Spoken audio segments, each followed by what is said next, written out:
అందరికీ నమస్కారం. నేను మీ Priya. Welcome back to Aadya media.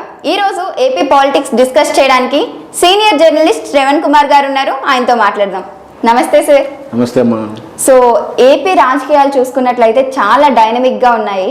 ఈ రాజకీయాలు ఎప్పుడూ కూడా కులం చుట్టూనే తిరుగుతున్నాయి అన్నమాట. ఈ టైంలో ఏంటంటే జనసేనకి ముద్రగడ పద్మనాభం గారు ఒక సవాల్గా నిలిచారనమాట. ఈయన అడిగే ప్రశ్నలకి సమాధానం చెప్పలేక ఇప్పుడు వీళ్ళు ఒక కొత్త పాయింట్తో వచ్చారు. ఏంటి అంటే, అప్పట్లో నువ్వు కాపుల కోసం ఉద్యమాలు బాగా చేసేవాడు కదా, ఇప్పుడు ఎందుకు చేయట్లేదు అనేసి. దాని గురించి మీరేమంటారు? అంటే ఎన్నికల దగ్గర పడుతున్న కొద్దీ రాజకీయంగా ఒత్తిడి పెరుగుతూ ఉంటుంది. దాంతో ఎవరి ఆత్మరక్షణలో వారు ఉంటారు, ఎవరి ఎన్నికల గెలుపు కోసం వాళ్ళ అటువంటి వ్యూహాలు రచిస్తుంటారు. అందులో భాగంగానే ఇప్పుడు వరాహి యాత్ర పేరు మీద పవన్ కళ్యాణ్ గారు జనసేన పార్టీ తరఫున ప్రజల్లోకి వెళ్ళడం యాత్ర పేరు చేస్తున్నాడు. చాలా ఎటకేలకు ఎప్పుడో జరగాల్సిన యాత్ర వివిధ కారణాలతోటి ఆలస్యంగా ప్రారంభమైనప్పటికీ అది ప్రారంభమైనప్పటి నుంచి వేడిగా జరుగుతుంది. సో ఇక్కడ ఏంటంటే ఆంధ్రాలో రాజకీయంగా చూడడం కన్నా దాన్ని కుల సమీకరణలుగా చూడాల్సిన పరిస్థితి వచ్చింది రాజకీయాలు. ఇక్కడ ఉన్నటువంటి ఈ రోజుకు ఉన్నటువంటి అంచనాలు, సర్వేలు, వివిధ విశ్లేషణల ప్రకారం ఏంటంటే రాబోయే 2024 ఎన్నికల్లో గెలుపును నిర్ణయించగలంటి ఓట్ల శాతము కాపులకు ఉంది. కాపుల ఓట్ల ఫ్యాక్టర్ అనేది రేపు ఎవరైనా గెలవడానికి కానీ ఓడిపోవడానికి కానీ కారకులు అవుతారు.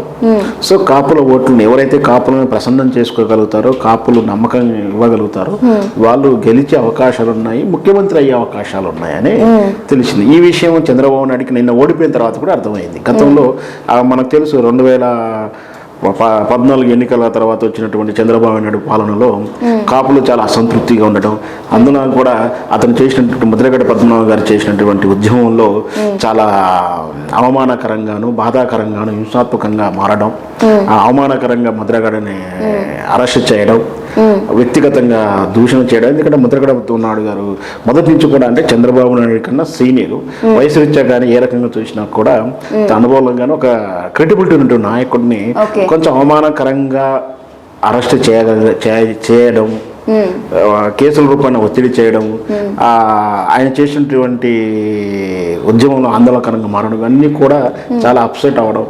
సో ఇదంతా కూడా కాపులకు మనోభావాలు దెబ్బతిని కాపులు నిన్నటి 2019 ఎన్నికల్లో చంద్రబాబు నాయుడు వ్యతిరేకంగా ఓటేశారని బాబు గారు అర్థం చేసుకుని ఇప్పుడు బాబు గారు అయితేనేమి, ఇటు జనసేన పవన్ కళ్యాణ్ అయితేనేమి కాపులు ప్రసన్నం చేసుకోవాలని మాత్రం వాళ్ళు ముఖ్యంగా ముందుకున్నారు. సో అందుకనే మనం తెలుసు, పవన్ కళ్యాణ్ గారు రాజకీయ పార్టీ అనౌన్స్ చేస్తున్నప్పుడు తాను ఒక మాట ఇచ్చాడు, నేను కులం మీద రాజకీయం చేయను, మతం మీద రాజకీయం చేయను, కులాల బేసిక ఓట్లు అడగను అని చెప్పిన పవన్ కళ్యాణ్ ఈ రోజు కుల ప్రధానం చుట్టూ కులం చుట్టూ ప్రతి ప్రసంగంలో కూడా కులం గురించి తీసుకొస్తున్నారు. అని ఓడిపోయాడు కదా, మళ్ళీ గెలిపే పరమావధి అంటే ఎందుకు గెలవలేదు అనేది ఆయనకు ఎవరు చెప్పారు, ఎలాంటి విశ్లేషణ ఉంది, కానీ గెలవడానికి ఇలా కుల సమీకరణలు పనిచేయవు. సరే, వ్యక్తిగతమైనటువంటి సిద్ధాంతం ఉంది ఆయన, కుల రాజకీయం చేయను, మత రాజకీయం చేయనని. ఏదంటే ఈ సమకాలీన ఈ చెత్త రాజకీయాలు చేయను, నేను ప్రజల బాగు కోసం పనిచేస్తానని చెప్పినా కూడా రేపు 2024 గెలవడమే ప్రమావధిగా పెట్టుకొని తన సిద్ధాంతాలను పక్కకు పెట్టుకొని కులాన్ని ముందుకు తీసుకొచ్చి కులానికి రిప్రజెంటివ్గా ఉండాలని తగతాలాడుతున్నట్టు. ఎందుకంటే ఈ కాపులకు క్షరం లేదు, ఈ కాపులు ఎటువైపు ఉంటారో డిసైడ్ చేసుకోండి ఆయన రెచ్చగొట్టిన విధానం కూడా ప్రసంగంలో గతంలో చూసాం. అంటే కాపులను ఆయన పోలరైజ్ చేసుకుందామని ప్రయత్నం చేస్తున్నాడు. ఎందుకంటే స్వతహాగా తను కాపు కులస్తుడు. అంటే కొంతమంది అనుకున్నారు కాపులకు రిప్రజెంట్గా ఉంటామంటే కూడా ఎన్నికలకు రాజకీయ పార్టీ వస్తున్న తరుణంలో పార్టీ రూపంలో అతను వస్తున్నప్పుడు అడిగినప్పుడు నేను కాపులకే కాదు అందరికీ కూడా రిప్రజెంట్ ఉండి నేను కుల రాజకీయం చేయనని మాట ఇచ్చాడు. ఆయన ఆ మాట తప్పేసి ఇప్పుడు కులం చుట్టే తిరుగుతున్నాడు. అందులో భాగంగానే ఆల్రెడీ ఉన్నటువంటి ఇప్పుడు తనకు కాపు కులస్తులు ఓట్లు మళ్ళాలి అంటే ఆల్రెడీ కాపు కులస్తులు ముద్రగడ పద్మనాభంకు పాజిటివ్గా ఉన్నారని వాళ్ళ నాయకుడు ముద్రగడ పద్మనాభంగా భావిస్తున్నారు కాబట్టి అతను టార్గెట్ చేయడం జరిగింది. అందులో అదంతా మైండ్ గేమ్ చేయడం. అంటే ఇక్కడ ఉన్నట్టు కాపుల్లో ఉన్నట్టు ముద్రగడ పద్మనాభం మీద ఉన్న మంచి ముద్రను చెడగొట్టేస్తే కానీ మనకు కాపులు మన వైపు తిరిగారనుకున్నారేమో. నిజంగా మరి అతని మీద ఆరోపణలు అయితే ఇంతవరకు ఇప్పుడు అవినీతి ఆరోపణలు లేవు. ఇప్పుడు ఏమంటారు, భాగంగానే పవన్ కళ్యాణ్ గారు ఇప్పుడు ముద్రగడ పద్మనాభం గారు కాకినాడ ఎమ్మెల్యే చంద్రశేఖర్ గారి దగ్గర 40 లక్షలు తీసుకున్నారు, ఫ్లాట్, ఇలా కొన్ని లేఖలో రాసుకుంటూ వచ్చారు. వైఎస్ఆర్పీ పార్టీకి అనుకూలంగా పనిచేయడానికి, చంద్రబాబు నాయుడికి వ్యతిరేకంగా పనిచేయడానికి, లేదా ఆయనకు అవసరమైనప్పుడు ఉద్యమం చేసి ఇప్పుడు ఉద్యమం చేయకుండా ఉండటానికి, అంటే వైఎస్ఆర్పీ కనుసన్నల్లో నువ్వు నడుస్తున్నందుకు వాళ్ళు బహుమతిగా ఇచ్చేటువంటి, అందులో భాగంగానే తాడపల్లిలో జగన్ నివాస గృహానికి దగ్గరలో ఒక సముదాయంలో 75 లక్షల రూపాయలు పెట్టి ఒక అపార్ట్మెంట్ తీసుకున్నాడని, దాని గృహప్రవేశం జరిగిపోయి, అంటే గృహప్రవేశం జరిగిన జనరల్గా ఏంటంటే ఆ దీపం ముట్టించిన తర్వాత కనీసం 3 రోజులని ఉండాలని. సో ఆ విధంగా కూడా పూజలు చేసి ఆ 3 రోజులు 4 రోజులు ఆ ఇంట్లో ఉన్నావు. సో ఈ విధంగా ఆరోపణ చేస్తూ ఒక లేఖ కూడా విడుదల చేశారు. సో ముద్రగడ పద్మనాభం గారు ఎలా రియాక్ట్ అవుతారో వేచి చూడాలి. ఏదన్నా కూడా ఆయన ఇచ్చాడు, ఈయన తీసుకున్నాడు, ఎవరికి కూడా ఇలాంటి విషయాల్లో సాక్ష్యాలు ఉండవు.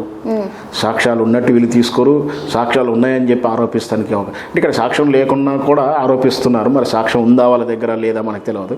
మొత్తం మీద ఏంటంటే ఒకవేళ తీసుకున్నా తీసుకోకుండా రాజకీయ లబ్ధి దృష్టిలోనే వీళ్ళు ఆరోపణలు చేసుకుంటున్నారు. ఎప్పుడైతే ముద్రగడ పద్మనాభం గారిని కాపులకు దూరం చేస్తే కానీ ఆ కాపులంతా కూడా ఈయనకు ఓటు రూపంలో మారుతారని యాక్చువల్గా ఈ 2019 కన్నా ముందు మొదటి నుంచి కూడా ఈ కాపు కులస్తులకు వంగవీటి మోహనరంగ గారి నుంచి మొదలు పెడితే అక్కడి నుంచి మన అంటే 1983లో ఎప్పుడైతే సీనియర్ ఎన్టీ రామారావు రాజకీయాలకు వచ్చాడో ఆ రోజు నుంచి కూడా మొత్తం రాజకీయాలన్నీ కూడా కుల సమీకరణలో, మరి ముఖ్యంగా విజయవాడ కానీ అలాంటి ప్రాంతాల్లో కానీ, లేదా పూర్తిగా ఆంధ్రాలో, ఇప్పుడు మన తెలంగాణ విడిపోయిన తర్వాత ఆంధ్రాలో ఉన్నటువంటి విధానాలు ఇప్పుడు చూసినా కూడా కుల రాజకీయాలు ముఖ్యంగా కాపు మధ్యలో జరిగింది. ఆ రోజు కాపు నాయకుడిగా ఎదుగుతూ కమ్మ పార్టీ అయినటువంటి ఎన్టీ రామారావు గారికి ప్రశ్నార్థకంగా మారాడు, తలనొప్పిగా మారాడనే కదా ఆ రోజు వంగవీటి మోహనరంగని హత్య చేయబడింది. సో ఈ హత్య రాజకీయాలు ఇవన్నింటికి కూడా ఆ రోజు నుంచి చూస్తే ఈ రోజు కూడా ఎప్పటికి కూడా ఇక్కడ అంతర్గతంగా పోరులా ఉంది కమ్మలకు కాపులకు ఓటు రాజకీయాల విషయం కానీ. ఏదున్నా కూడా మళ్ళీ రాజకీయంగా చూసినా, రాజకీయ పదవుల విషయంలో చూసినా, ఆర్థిక వ్యవహారాలు చూసినా మళ్ళీ కాపు కమ్మలు స్నేహంగానే పనిచేస్తూ ఉంటారు. కేవలం ఓటు వచ్చి రూపంలో మారుతున్నప్పుడు వీళ్ళ మధ్య ప్రచ్ఛన్న యుద్ధంగా మారుతుంది. మనస వాచ కర్మణ వారాహి యాగాన్ని స్టార్ట్ చేశాను ప్రజాక్షేమం కోసం అన్నారు. దాని గురించి మీరేమంటారు? ఎవరు ఏం చేసినా, ఎవరికి కూడా మనసావాచ చేసినా మనసావాచ చేయకున్నా, ఏ రాజకీయ నాయకుడు యాత్ర చేయబట్టినా ఈ దేశాన్ని నాశనం చేయడానికో లేదా ఆ దేశాన్ని ఆ ప్రాంతాన్ని చెడగొడటానికి యాత్ర ప్రారంభిస్తున్నారని ఎవరు అన్నారు. పేరు చెప్పినా చెప్పకుండా ఎవరైనా సరే ప్రజల సమస్యల కోసం వెళ్తుంటారు. సో ఎవరైతే ప్రజల సమస్యలను తెలుసుకోవడానికో ప్రజలకు మంచి చేయడానికి బయలుదేరుతున్నారో, ఎలాంటి రాజకీయ పార్టీ యాత్రనైనా లేదా వ్యక్తిగతంగా ఏ స్వచ్ఛంద సంస్థ కానీ ఒక వ్యక్తిగా కానీ మనకు తెలుసు అన్నా హజారే లాంటి ఉద్యమకారులు, ఇట్లాంటి వాళ్ళు సోషలిస్టులు కానీ ఎవరు చేసినా ప్రజల సమస్యలని ఐడెంటిఫై చేయడంతో పాటు ఆ సమస్యకు పరిష్కార దిశగా ప్రయాణించడానికి అధికారుల్లోనని పాలన వర్గంలో కానీ చైతన్యం తీసుకొచ్చేలా వాళ్ళ దృష్టి పడేలా చేయగలిగితే మంచిదే. కానీ ఇక్కడ ఈ వరహ యాత్రకైనా ఈ పాదయాత్రలు అయినా సంజయ్ గారు చేసినప్పుడు ఇక్కడ యాత్రలు అయినా ఏ యాత్రలు చేసినా కూడా ఇప్పుడు ఒక ట్రెండ్గా మారింది యాత్రల రూపంలో. ఇదంతా యాత్రగానే చూస్తున్నప్పటికీ యాత్ర చేయడానికి ఆర్థిక వనరులు ఎంత వస్తున్నాయి, అంతమందిని సమీకరిస్తానికి ఈ ఆర్థిక వనరులు ఎక్కడి నుంచి వస్తున్నాయి, ఎవరు స్పాన్సర్ చేస్తున్నారు అంటే ఈ స్పాన్సర్ చేస్తున్నారు అర్థం ఏంటి? ఎవరో ఒక పార్టీ వ్యక్తి స్పాన్సర్ చేశాడంటే అతను ఈ పార్టీ నుంచి ఏదో రూపంలో ఆశిస్తుంటాడు. అంటే ఇక్కడ కూడా వీళ్ళు ఏదైతే ప్రజల సమస్య కోసమో అవినీతిని ప్రశ్నిస్తానికి వెళ్తున్నారో వీళ్ళు కూడా కలెక్షన్ దందాతో మొదలుపెట్టి యాత్రలు చేస్తున్నారు. ఈ యాత్రల పేరు మీద చాలా ఖర్చు దుర్వినియోగం చేస్తున్నారు. ప్రజల సమస్యలను తెలుసుకోవడం కన్నా వీళ్ళ వేవుని అంటే మేము ఇంత బలంగా ఉన్నామని చెప్ప అట్టాసంగా చేసుకోవడానికే వాహనయాత్ర అంత పెద్ద వాహనం అవసరం లేదు జనరల్గా. అంటే కాకపోతే మన పవన్ కళ్యాణ్ గారికి సినిమా గ్లామర్ ఉండటం, ప్రజలు ఫ్యాన్స్ వెంటబడడంతో ఆయనకు సెక్యూరిటీ అవసరమే. సో ఏదో రూపంలో ప్రతి పార్టీకి ఒక యాత్ర ఉండాలి, ప్రతి వాహనం ఉండాలి. ఈ వరాహ యాత్ర మాత్రం చాలా ఆలస్యంగా బయలుదేరింది. సరే ఆయన పవన్ కళ్యాణ్ గారు చెప్పినట్టు మనసా వాచ మరి ప్రజల సమస్యలు తెలుసుకుంటాడా, లేదా ఆయన మనసులో ఉన్నటువంటి కోరికలు నెరవేర్చుకోవడానికి తన సీఎం కావడానికి కోసం యాత్ర ప్రారంభిస్తున్నాడా, ఏం చేస్తాడు, యాత్ర ఎటు మలుపు తిరుగుతుంది? ఎందుకంటే అది ప్రారంభమైన తర్వాత ఆగిపోయింది, 3-4 నెలలైతే స్తబ్దంగా షెడ్యూల్లో ఉంది. సరే మరి అందరూ ఆరోపిస్తున్నట్టు ఏదో ప్యాకేజీ ప్రకటన రాగానే యాత్ర ప్రారంభించాడు.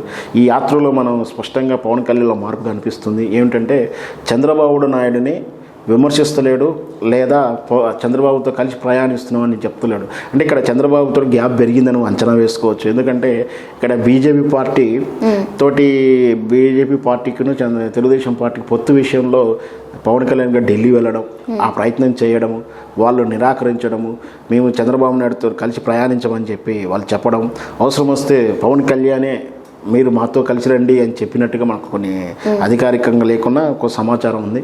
అంటే ఇక్కడ రేపు రాబోయేటప్పుడు ఎన్నికల్లో చంద్రబాబుని ఒంటరి చేసేసి తాను తెలుగుదేశం పార్టీ అలయన్స్కి వెళ్లకుండా రేపు అవసరమైతే బీజేపీతో వెళ్ళే ఉద్దేశం ఉండవచ్చు. సో అంటే ఈయన మనసా వాచ ప్రారంభించిన యాత్రలో చాలా మార్పులు జరుగుతున్నాయి.